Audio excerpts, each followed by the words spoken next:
দিছে আপা রোজা শেষ, আর চিন্তা করো না, এবার নাচো গাও ফুর্তি করো। অথচ আল্লাহ বলেছেন ওয়ালা আল্লাকুম তাশকুরুন, আমি চেয়েছি তুমি আমার শুকর আদায় করবে, আমার শুকর আদায় করবা বান্দা, শুকর আদায় করবে, শুকর আদায় করবে যে আল্লাহ আপনি আমারে একটা মাস হায়াত দিচ্ছেন, আপনি যদি আমার জীবন না দিতেন, হায়াত না দিতেন, আমি কেমনে পাইতাম রমজান, কেমনে পাইতাম? আচ্ছা আপনি বলেন, এনাম ভাই বলেন, আমাদের অ্যাডভোকেট এনাম সাহেব সহ আমরা সহজ কথা শুনেন, যেদিন রমজানের চাঁদ উঠে সেদিন আমরা মদিনা শরীফ একসাথে আমার শায়েখ আল্লামা মুফতি মুশতাকুর নবী কাসিম হুজুর সহ এনাম ভাই সহ আমরা আরো সাথী রাসূলুল্লাহ সাল্লাল্লাহু আলাইহি ওয়াসাল্লামের রওজা শরীফের পিছন বরাবর ছাতার এখানে আমরা বসে আছি, ছাতার নিচে। এই সময়ে মাগরিবের ওয়াক্ত হয়েছে। এই যেদিন রমজান শুরু হয়, তো সন্ধ্যার সময় মাগরিবের ওয়াক্তে ইমাম সাহেব একটু পরে নামাজে দাঁড়াইছে। দাঁড়ানোর পরে প্রথম রাকাতেই মাগরিবে উনি সূরা তেলাওয়াত করছে, ইয়া আইয়ুহাল্লাযীনা আমানু কুতিবা আলাইকুমুস সিয়াম কামা কুতিবা আলাল লাযীনা মিন ক্বাবলিকুম লাআল্লাকুম তাত্তাকুন। এই 5 আয়াত যেখানে রমজানের আলোচনা একটানা পড়ে ফেলছে। তো আমি সালাম ফিরাইছি, আর এর সাথে কে জানে আমার সাথে ছিল, আর বললাম যে চাঁদ উঠছে। তাহলে কেমনে বুঝছেন? ওই যে তেলাওয়াত দেখেই বুঝছি চাঁদ উঠছে, কারণ চাঁদ উঠছে দেখে উনি রোজার আয়াত করছে। আচ্ছা, কথা উদ্দেশ্য যে কথাটা বলা, মক্কা মদিনায় প্রত্যেক ওয়াক্তে জানাজা হয়। তো এই মাগরিবের নামাজের পরে যেদিন চাঁদ উঠলো মদিনায়, সেই দিন তো মাগরিবের পরে জানাজার এলান হয়েছে, মানে মুয়াজ্জিন বলছে জানাজা, জানাজার কথা।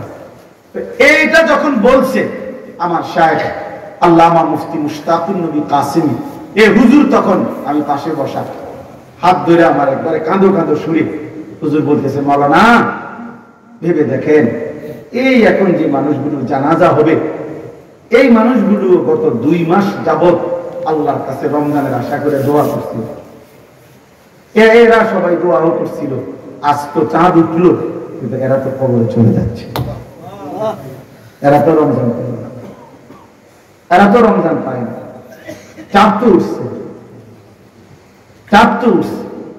আচ্ছা, এবার এদিক দিয়ে আসেন, আমরা তো সুধন্যপুরে আমার শায়েখ আল্লামা মুফতি মুশতাকুর নবী কাসিম হুজুরের সাথেই ইতিকাফ করি, এরাম ভাইও ছিলেন, আমরা সবসময় এখানেই ইতিকাফ করি। এই বছরও প্রায় 1100-র মতো সাথী আলহামদুলিল্লাহ ইতিকাফ করছে এক মসজিদে, প্রায় 1100 হবে আলহামদুলিল্লাহ, আলহামদুলিল্লাহ এক মসজিদে ইতিকাফ করছে। একজন পায় না বলে মসজিদ ওরা, আর আমরা জায়গা দিতে পারি না, কত মানুষ যে ফেরত দিছে জায়গার অভাবে। তো যাই হোক, শেষ দিন যেদিন চাঁদ, ঈদের চাঁদ উঠবে, মানে রমজান শেষ হবে, গত বছর একজন চাচা এই মাদ্রাসার পাশেই বাড়ি, উনি গত বছর আমাদের সাথে ইতিকাফ করছিল, এই বছর অসুস্থতার কারণে ইতিকাফ করে নাই। এই শেষ যেদিন চাঁদ উঠবে ওই দিন আসরের নামাজের পরে ওই চাচা ইন্তেকাল করছে। তাহলে এই চাচাটাও রমজানের শেষ হয়তো 1 ঘন্টা 2 ঘন্টা উনি তো পারেন,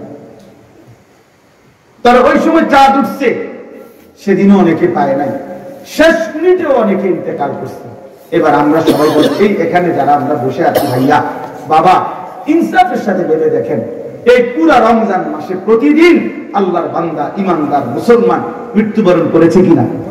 তাহলে সেই মানুষগুলোর মাঝখান দিয়া আমারে আপনারে আল্লাহ তাআলা পুরা মাস হায়াত দিলেন, রহমতও পাওয়াইলেন, মাগফিরাতও দেখাইলেন, নাজাতের অংশও আমারে হায়াত দিলেন, ইতিকাফও করতে দিলেন, শবে কদরের বেজর রাত্রিগুলো আমারে নসিব করাইলেন। এত কিছু দিয়ে আমার কাছ থেকে আল্লাহ তাআলা কোনো কৃতজ্ঞতা পাবে না? তো আল্লাহ তো এটাই বলছে, লাআল্লাকুম তাশকুরুন, বান্দা আমি চেয়েছি তুমি আমার কৃতজ্ঞতা আদায় করো। তোমার ভিতরে বিবেক আসবে যে হায় মাওলা, আপনি আমারে হায়াত দিয়েছেন বলেই তো আমি রমজান পেয়েছি, আপনি আমারে বাঁচায় রাখছেন বলেই তো আমি রহমত মাগফিরাত নাজাত পেলাম, আপনি আমারে হায়াত দিয়েছেন বলেই তো আমি ইতিকাফ, কবরেই চলে গেছে।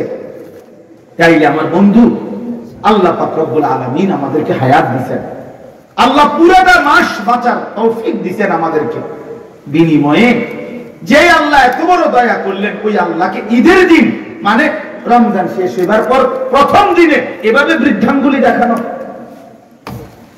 আমার এটাই কথা শেষ আছে। এটা কেমন ইনসাফ আমার মাথায় ধরে না, আমি বুঝি না বাপ, আমি বুঝি না।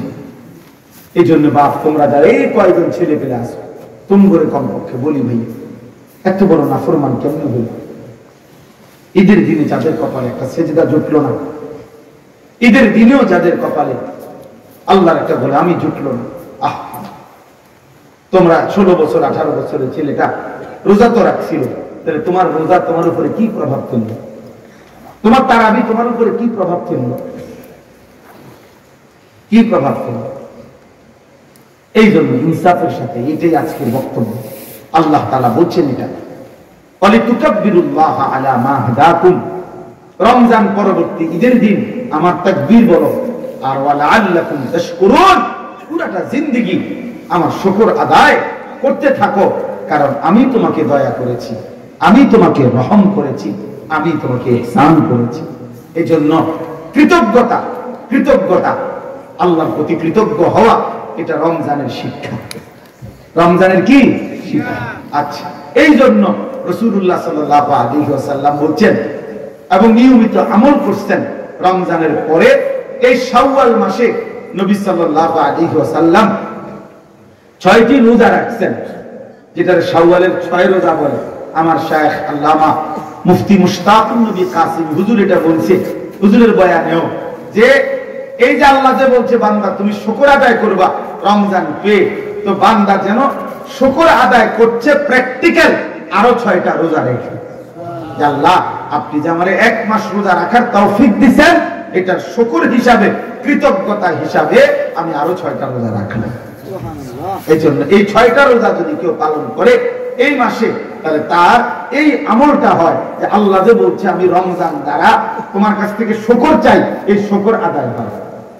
আচ্ছা, আরেকটা বিষয় হলো হাকিমুল উম্মত মুজাদ্দিদুল মিল্লাত হযরত মাওলানা শাহ আশরাফ আলী থানভী রাহমাতুল্লাহি আলাইহি বলেন, হাদিসের বক্তব্য এটা, আল্লাহ যখন কোনো বান্দার আমল কবুল করে, তখন আল্লাহ ওই কবুলের একটা চিহ্ন হইল আল্লাহ ওই আমলটি তাকে পুনরায় করবার তৌফিক দেয়। বুঝেন না কথাটা? এটার দ্বারা প্রমাণ হয় আল্লাহ তার পিছনের আমলটা কবুল করছেন। তো এই জন্য রমজানের 1 মাস রোজা রাখবার পরে কোন ব্যক্তি যখন পুনরায় আবার এই মাসে 6টা নফল রোজা রাখে, তো বোঝা যায় আল্লাহ তার রোজা পিছনেরটা কবুল করছেন, এই জন্য নতুন রোজা রাখবার তৌফিক দিয়েছেন। সুবহানাল্লাহ। এই জন্য এই 6 রোজা অত্যন্ত ফজিলতপূর্ণ রোজা। এই জন্য আমি আজকে এতটুকুই কথাই বলতে চাই। 1 নাম্বার মূল যে কথাটা বললাম, কেন আমরা গুনাহ করব, কেন আমরা আল্লাহর নাফরমানি করব? আল্লাহ তাআলা আমাদেরকে হায়াত দিয়ে এত বড় রমজান দেওয়ার পরে আমাদের তো উচিত আল্লাহর প্রতি কৃতজ্ঞ হওয়া, আল্লাহর প্রতি শুকরগুজার হওয়া। অতএব আমরা যে যে গুনার মধ্যে আছি আমরা তওবা করতে চেষ্টা করি। প্রিয় সন্তানেরা, যুবকেরা, কিশোররা, বিশেষ করে তোমরা ভাইয়া, তোমরা আল্লাহর নাফরমানি থেকে ফিরে আসো। আর আগামী পৃথিবীতে এই ইসরায়েলের, এই ইহুদিদের এই জুলুম অত্যাচার, ফিলিস্তিনের মজলুম এই মুসলমানদের আহাজারি দেখে আমার ভাই নিজের কলিজার মধ্যে যদি কোনো ভয় না আসে, সবক না আসে, তো মনে রাখেন আমাদের জন্য মুসিবত অপেক্ষা করছে।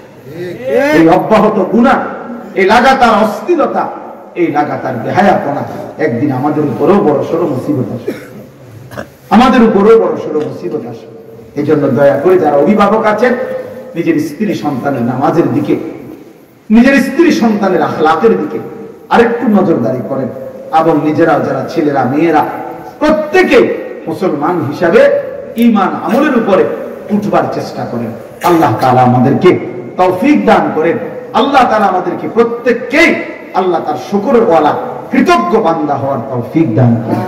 একটা আশ্চর্য কথা আছে, আমি কিতাবে পড়ছি, আমার শায়েখের একটা পছন্দের কিতাব ফিকহুল আদরিয়া, এই কথাটাই শেষ করছি।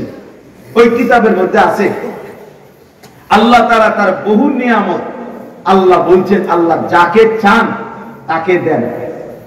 কোরআন শরীফে এমন আছে, ফাসাউফা ইউগনিকুমুল্লাহু মিন ফাদলিহি ইনশাআ। আল্লাহ বলেন আল্লাহ যাকে চান তাকে তিনি ধনী বানিয়ে দেন। তো যাকে চান ইয়াহাবু লিমান ইয়াশাউ ইনাসা, আল্লাহ যাকে চান তাকে কন্যা সন্তান দান করেন। ইয়াগফিরু লিমান ইয়াশা, আল্লাহ যাকে চান তাকে মাফ করে দেন।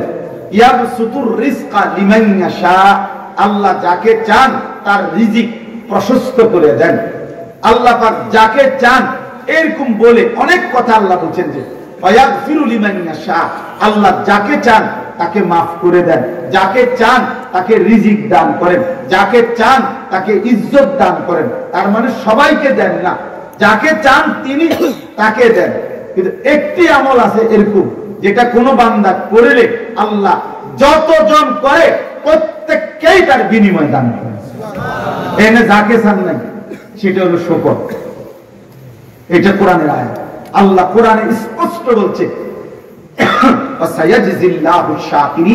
আল্লাহ তাআলা প্রত্যেক কৃতজ্ঞ বান্দাকে বিনিময় দিয়ে থাকেন, যাকে চান প্রত্যেক কৃতজ্ঞ বান্দাকে আল্লাহ বিনিময় দিয়ে থাকেন। এজন্য যে আল্লাহর কৃতজ্ঞতা আদায় করবে আল্লাহ তাকেই বিনিময় দেবেন।